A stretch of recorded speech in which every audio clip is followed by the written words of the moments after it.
Okay, Hare Krishna. I welcome you all to another session of Bhagavad Gita as it is. We are continuing to study Bhagavad Gita, the important verses, their meanings and their application in our day-to-day life. So, Astra, you can start with the prayers. Okay, Mataji.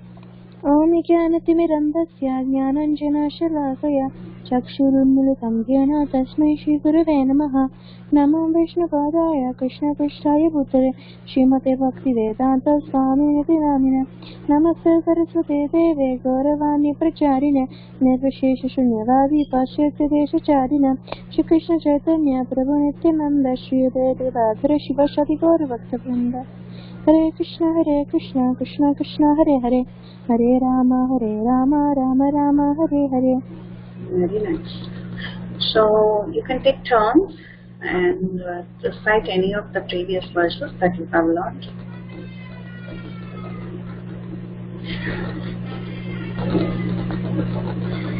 Anmol, you want to go? Yeah, go ahead. Astra, go ahead.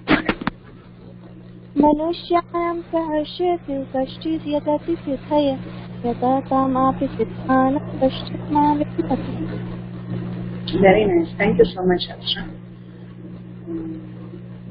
Anmol?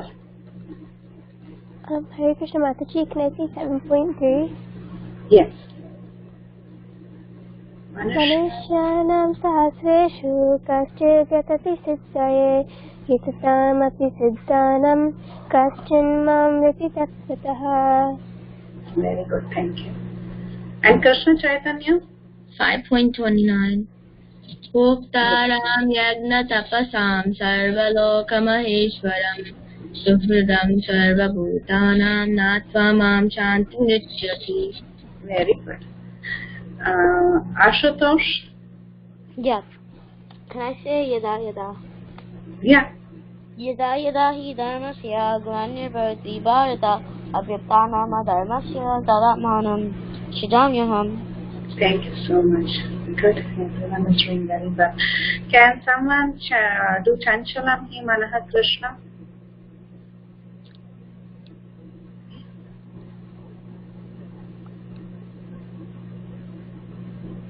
Anyone wants to try?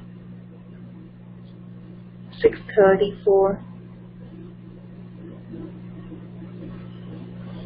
Mataji, can I say 4.6? Yes, go ahead.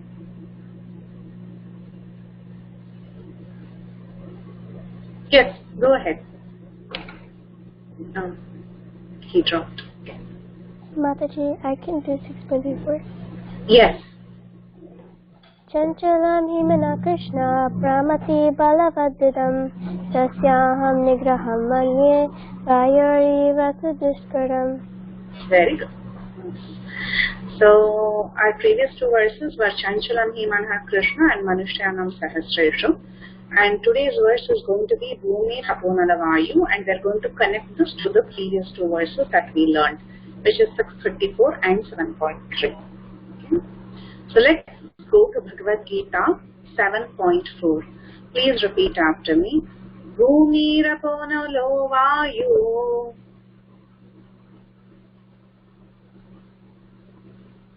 Bhumirapo analavayu Bhumirapo nalavayu. Bhumirapo nalavayu. Bhumirapo nalavayu. Bhumirapo nalavayu. ayu Kammano buddhirevacha. kammano buddhirevacha Kammano buddhirevacha. kammano buddhirevacha. Kammano buddhirevacha. kammano buddhirevacha. Ahankara iti yamme. ahankara yamme Ahankara iti yamme. Ahankara iti yamme. Ahankara iti yamme. ahankara yamme भिन्न प्रकृतिरष्टदा भिन्न प्रकृतिरष्टधा भिन्न प्रकृतिरष्टदा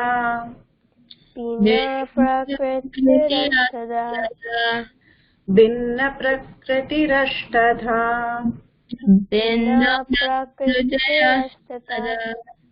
भूमिरपो अनलो वायु कं मनो बुद्धिरेव च भूमिरापो नलो वायु कं मनो बुद्धिरेव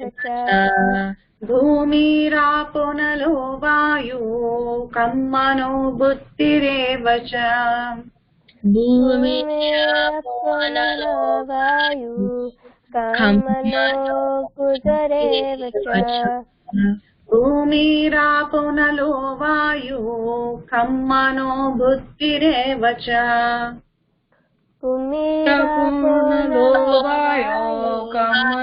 बुद्धिरेव च अहंकार इति यं मे भिन्न प्रकृतिरष्टधा अहंकार इति यं मे भिन्ना प्रकृतिरष्टधा अहंकार इति यं मे भिन्ना प्रकृतिरष्टधा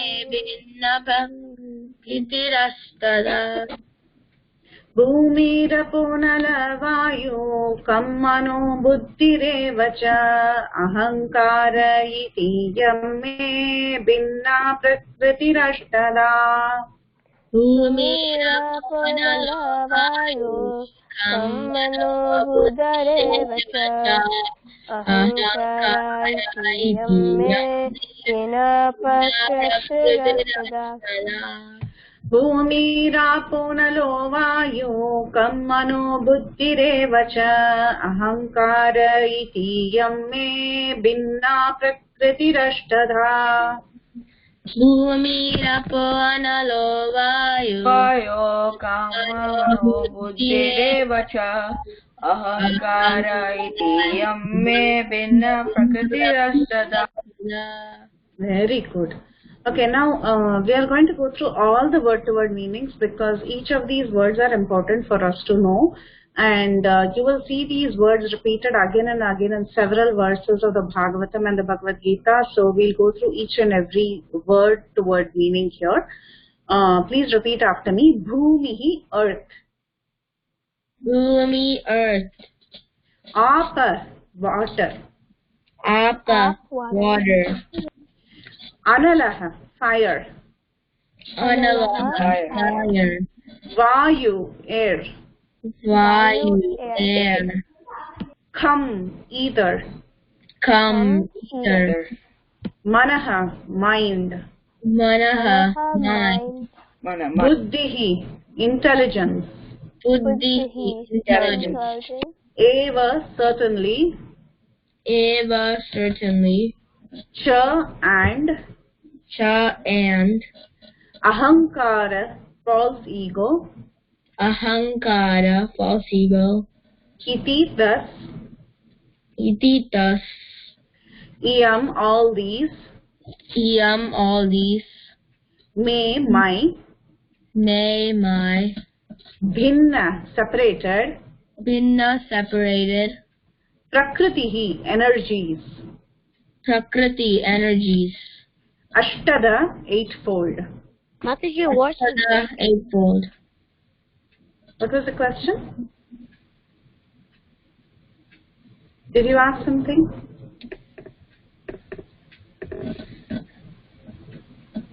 Okay. So here's the translation. Please repeat after me. Earth, water. Is breaking. Oh, really?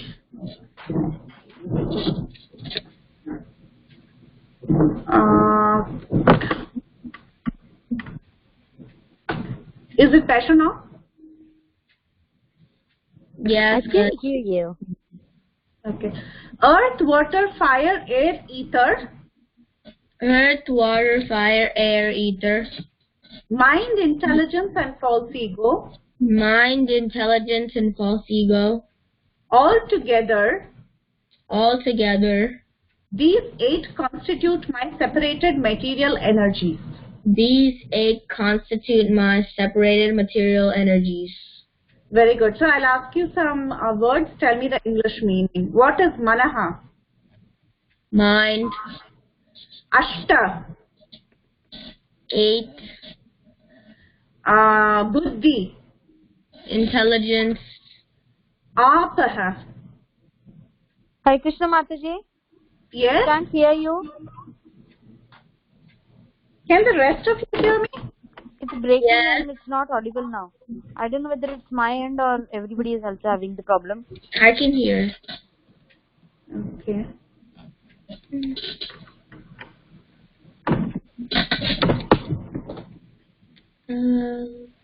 Is there anyone else who's not able to hear me? Anmol Atra, can you hear me? No Mataji, not yet. Others, can you hear? Mataji. I can hear you, Mataji. Everybody else? Yes, the rest of them are able to hear. Yes, Mataji, we can hear you, Mataji. I'll disconnect and I'll join again. Okay, Mataji. Okay. Kham. What is kham? Ether. Bhumi. Earth. Anala.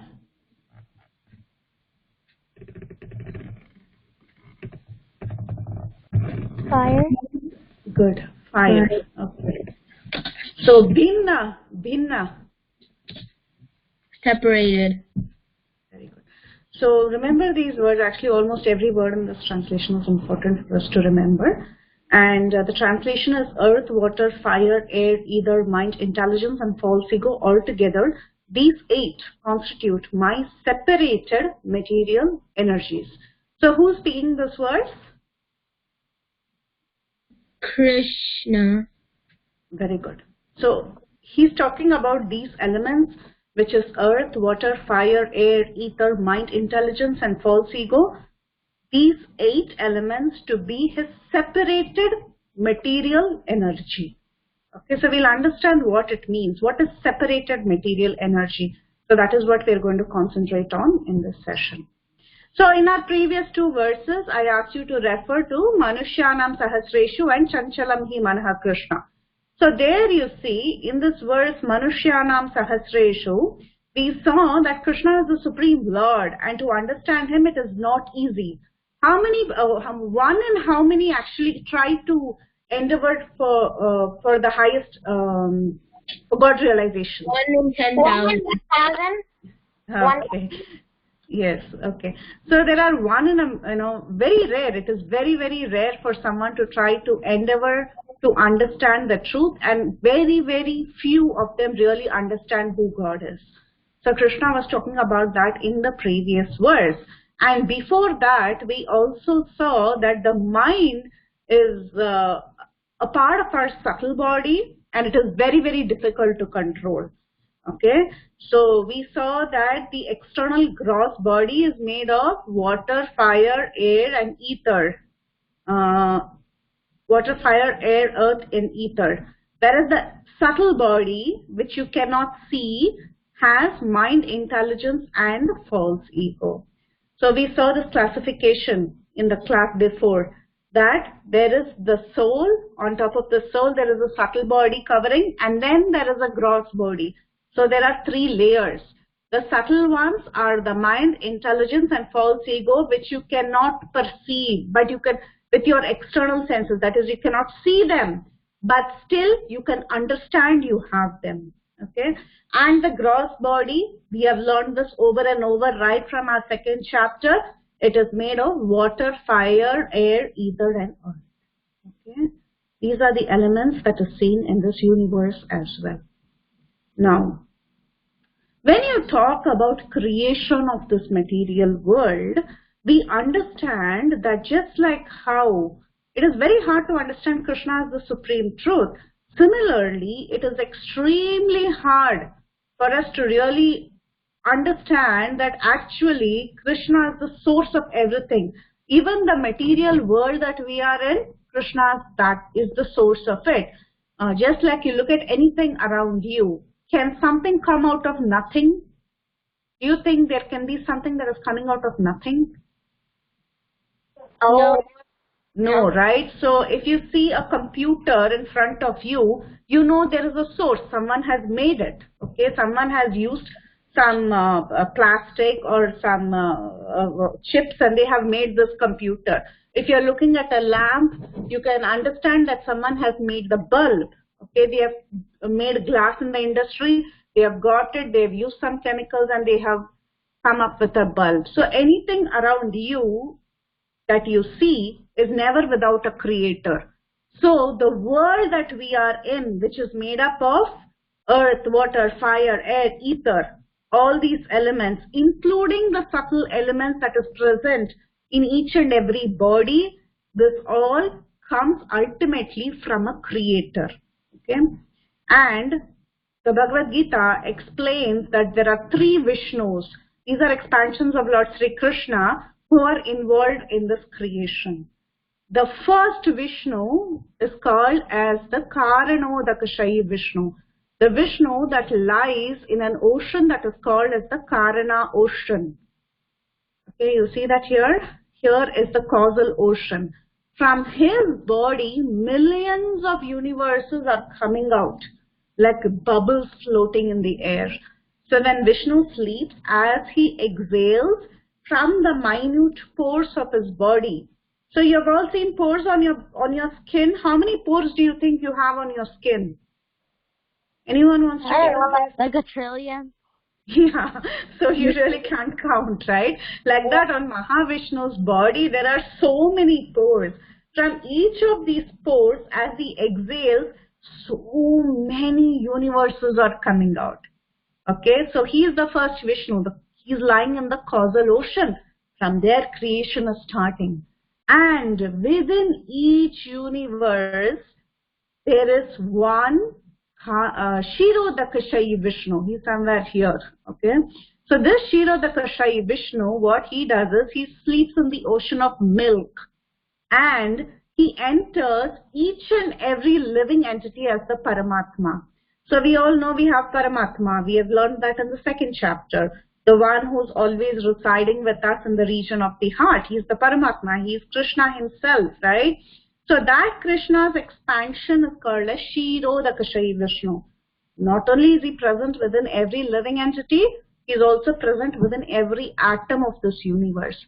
So like that, to a minute level, he comes down and he governs everything in this universe. And then here in the bottom, you see another Vishnu is lying down. He is called as Garbhodakshayi Vishnu. It is actually from his navel that a stem comes out and Brahma comes.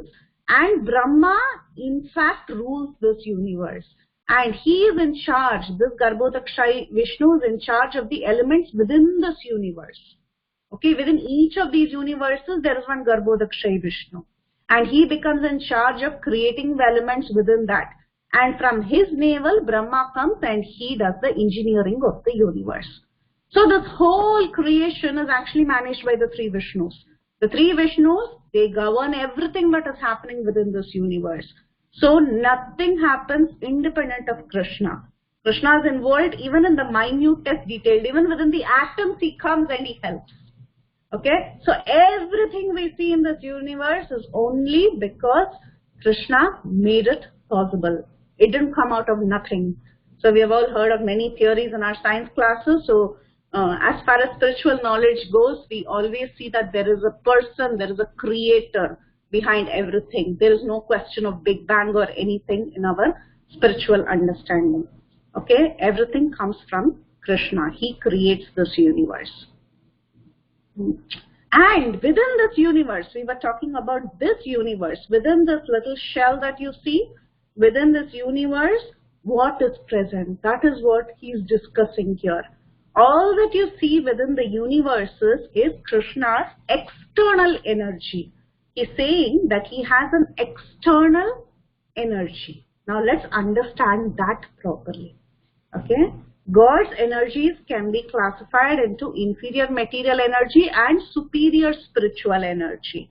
The material energy has both gross elements and subtle elements.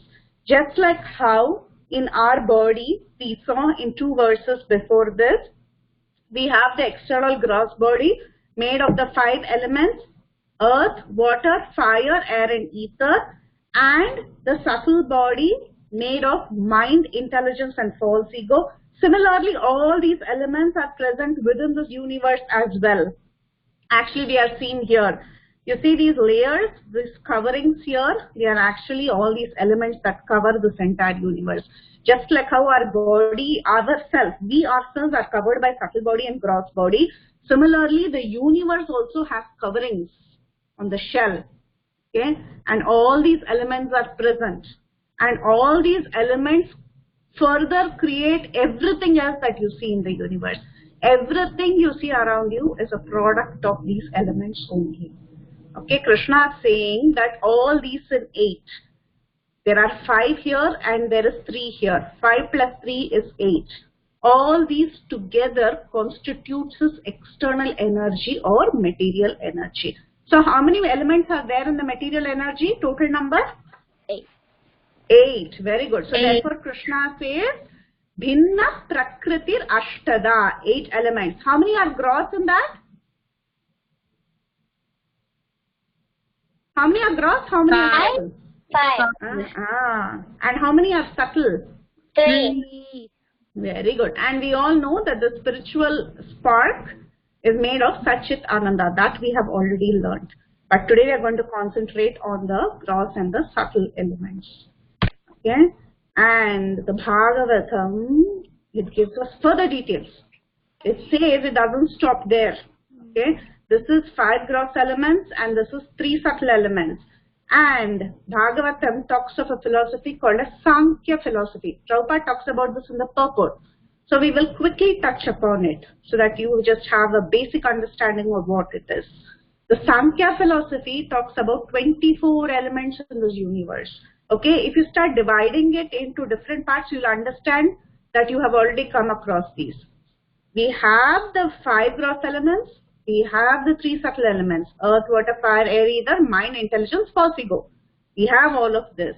We also have 11 senses. We have the knowledge acquiring senses. What are the knowledge acquiring senses? We have the eyes. With the eyes we are able to see. With the ear you can hear. With the nose you can smell. With the mouth you can eat or feel taste. With the skin you can feel the sense touch. You can have the touch feeling. And you have the 5 working senses. You have hands, legs, voice, the genitals and the anus. Okay. So all these are present in the body. Besides that, you also have the mind, again, which is also considered as the 11th sense. And then there are 5 objects of senses, which is voice, touch, taste, smell and hearing. So all these together gives the Sankhya philosophy as 24. Okay. Now don't worry about these. We are not getting into these details. All that we are interested in is this portion, which is the 8 principal elements that constitute the external energy of the Lord. This is all we are worried about. All this is extra information. It is discussed in detail in the Bhagavatam. Okay. Now, why does Krishna say that it is separated material energy? We saw what is material energy. What are the 8 elements in that? Now, why does Krishna say that this Prakriti or this material world is the separated energy of Krishna? How come? We saw that everything is coming from Krishna. Krishna expands as 3 Vishnus and he takes care of everything. Then in what sense is it separated? How is it separated from the Lord? That we can understand from an example given by Srila Prabhupada. So Prabhupada gave this example. He said, for example, Prabhupada, when he was there in this world, he would give lectures or he would sing bhajans. Okay? And people around him would actually sit and record it. Whenever a lecture is given, immediately it is recorded. And once the recording has come, it was distributed. These tapes or these records were distributed to all his disciples. All his disciples, in the convenience of their home, they would hear to these recordings. Even to this day, that is what all of us are doing. There are so many devotees who are giving lectures. What do? Are we sitting in front of them and hearing? In most cases, no. Unless we go to the temple or we go to the home program, we really don't sit in front of them and listen to the lecture. So how do we all listen to lectures? If you want, suddenly you want to listen to someone's lecture, how would you do it now? Huh? How would you listen to someone's lecture? I find it like online or something. You'll find it online. You'll get a recording of it. You'll find it on YouTube, or you'll find the MP3 recording and you will listen to it. So similarly, Prabhupada says, if I am giving a lecture today in this microphone, I'm giving a lecture, it is being recorded, and 10 days later, in the convenience of your home, you are listening to this lecture. Then you are listening to my voice, right? That is Prabhupada's voice. But it is separate from him. That is not Prabhupada there directly. It is Prabhupada's energy. It is his voice that you are listening to. Okay? So Prabhupada, though he is not physically present there, his energy is present. So you see, the energy is separated from the person. Like that.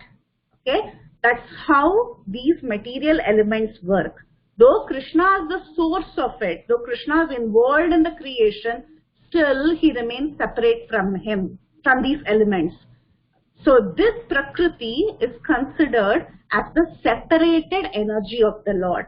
Just like how when you are hearing a voice recording, it is still separate from the person, though it is that person's energy, though it is the voice of that person. Okay, so did you understand this? How it is the separated energy? Yes, Mataji. No. Very good. Good. Now, to understand that Krishna is actually separate from all this, he is not affected by the material energy, but still he is the source of everything. There is a very beautiful story in the 12th canto of the Srimad Bhagavatam. So in the last canto of the Srimad Bhagavatam, there is the story of this great saint called as Markandeya Rishi. So once Markandeya Rishi, he went to the hermitage of the Lord. The Lord's name is Naranarayan. So there is one incarnation of the Lord by the name Naranarayan who lives in Badrikashram. So this Markandeya Rishi, he went to Badrikashram, and he was very, very happy to meet the Lord, and he was very grateful. He thanked the Lord for giving him darshan, and then the Lord asked him, "You're doing such wonderful austerity, so I want to give you a boon." So at that time, Markandeya Rishi said, "What more boon do I need? I've seen you face to face, so this is everything. I'm very, very satisfied." Then Naranarayan Rishi, they said, "No, we want to give you something more." So at that time, Markandeya Rishi, he asked for something very interesting. He said, "I want to see the illusory potency of yours. I want to see your Maya Shakti. I want to see your external energy. Can you show that to me?" And Naranarayan Rishi, they smiled and they said, "We'll do that someday," and they vanished. Then after a few days, when this Markandeya Rishi was in his meditation, suddenly it so happened that on the bank of the river in which he was sitting, he started seeing a lot of storms setting in. So there were huge winds, and this was shaking up everything around him. And these winds, they stirred up the waters. They stirred up the water in the river and in the oceans, and the ocean started swelling. There were huge clouds, huge dense dark clouds, and it started raining profusely. So much so that these oceans pretty much engulfed everything. It engulfed everything. The whole earth was submerged in water. The earth, the sky, the higher planetary systems, everything. There was a huge deluge, and everything was getting submerged in this ocean. It was the ocean of devastation.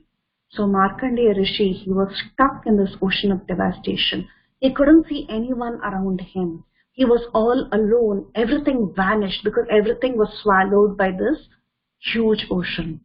And he was stuck there, and he was swimming, and he couldn't see anything around him. He was in so much pain.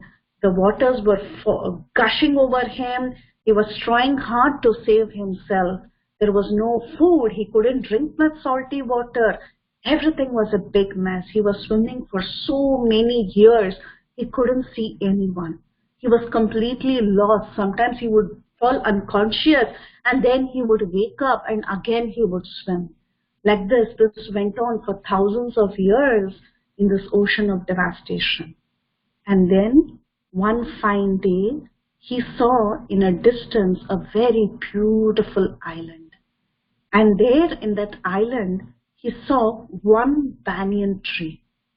In that banyan tree, in the northeastern branch of that banyan tree, he saw a small baby, a bluish color baby, sleeping on a banyan leaf. This baby was so beautiful. He was so beautiful. He had bluish skin. He had lotus-like eyes, reddish eyes. He had a beautifully structured nose, ears like pomegranate flowers. He had a conch-shaped neck, and he was sucking the toe of his feet. So you see that picture here? Who's this? Any guesses? No. Krishna. Yes, that was Krishna. So he saw Krishna. So Krishna, in the form of a baby, sleeping on a banyan leaf. He's called as Vatapatrashai. The name of the Lord is called Vatapatrashai. So he was sleeping there and he was sucking the toe of his feet. So Markandeya Rishi, he was stuck in this deluge. And suddenly he saw this beautiful baby. It was looking so beautiful. So Markandeya Rishi kept looking at him. And when that baby inhaled, he took a deep breath like that. At that time, Markandeya Rishi was immediately engulfed in that breath. Okay, he just entered the breath of that little baby Krishna and he went inside the body of baby Krishna. And inside the body, you know what Markandeya Rishi saw? He saw the entire universe again. He saw all the planetary systems. He saw earth, he saw water, he saw fire, he saw everything. And inside that, he saw the bank of the river where he was sitting. He saw his ashram and he saw himself also there. So he saw the entire universe within the body of the Lord. And he was totally startled. And then the Lord exhaled. As the baby exhaled, Markandeya Rishi came out. And there, again, as soon as he came out, he saw the baby outside of everything. He saw himself inside the ocean, you see. He's right here inside the ocean, and he saw the baby in front of him. Then Markandeya Rishi was so pleased because he could understand the Lord is everywhere. He's within and he's without. He is inside the material creation and he's completely outside the material creation. This is the glory of the Lord. He is independent of everything, yet he is the creator of everything. Then Markandeya Rishi could understand what this external energy was all about, and then he came out of his trance. He smiled, he came out of his trance, and then he was back on the banks of the river where he was meditating, and he saw that his ashram was intact and everything around him was intact. So he had a complete experience of how the illusory potency of the Lord works. He had a complete experience of how the external energy of the Lord actually works in this world. How he's connected, yet he always remains independent and untouched. Okay? So in that sense, Krishna is always separate from this external energy, though he is the source of everything. Though all these constitute his energy, still they are his separated energies. Okay? So let's take turns, and it was a short class anyway. Let's take turns and let's recite the verse. You can start. Krishna Chaitanya. Yes, Krishna Chaitanya. Bhumirapo analo vayu kammano buddhireva cha ahankara diyame binna prakritirastada. Very good. Translation? Water, fire, air, ether, mind, intelligence, and false ego.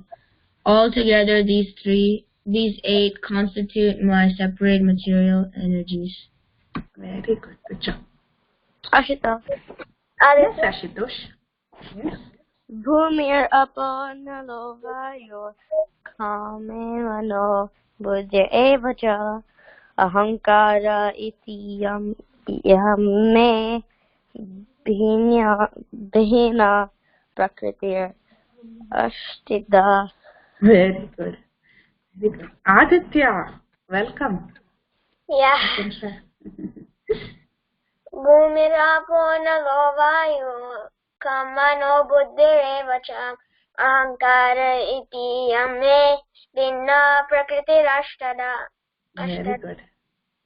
Can I say a translation? Yes. Earth, water, fire, air, ether, mind, intelligence, and false ego. Altogether, these eight constitute my separated material energies. Very good. Is Varun there?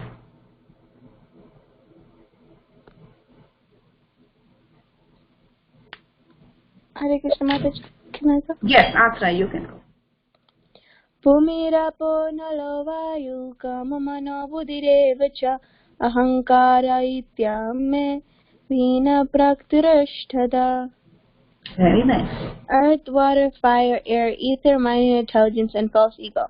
Altogether, these eight constitute my separated material energies. Very good. Very good. So that Bhumirapo nalo vayo kamano buddhireva cha ahankara iti yamme bhinnam prakritirashtada. Earth, water, fire, air, ether, mind, intelligence, and false ego. Altogether, these eight constitute my separated material energies. very good. Anmol. Bhumirapo nalo vayu kamano buddhireva cha ahankara iti yame vina prakritirashtada. Very good. Krishna? Water. Oh. Yeah, sorry. Go ahead. Sorry. Okay. Earth, water, fire, air, ether, mind, intelligence, and false ego. Altogether, these eight constitute my separated material energies. Thank you, Anmol. That was very good. I think we have Krishna left.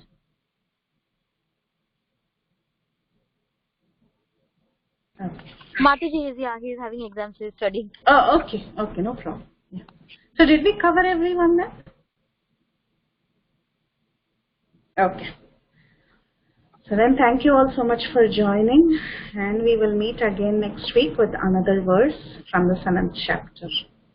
Vancha kalpatarubhyascha kripa sindhubhyeva cha patitanam pavanebhyo vaishnavebhyo namo namaha. Ananta koti Vaishnav Vrinda ki jai, Shri Prabhupada ki jai, Srimad Bhagavad Gita ki jai. Jai.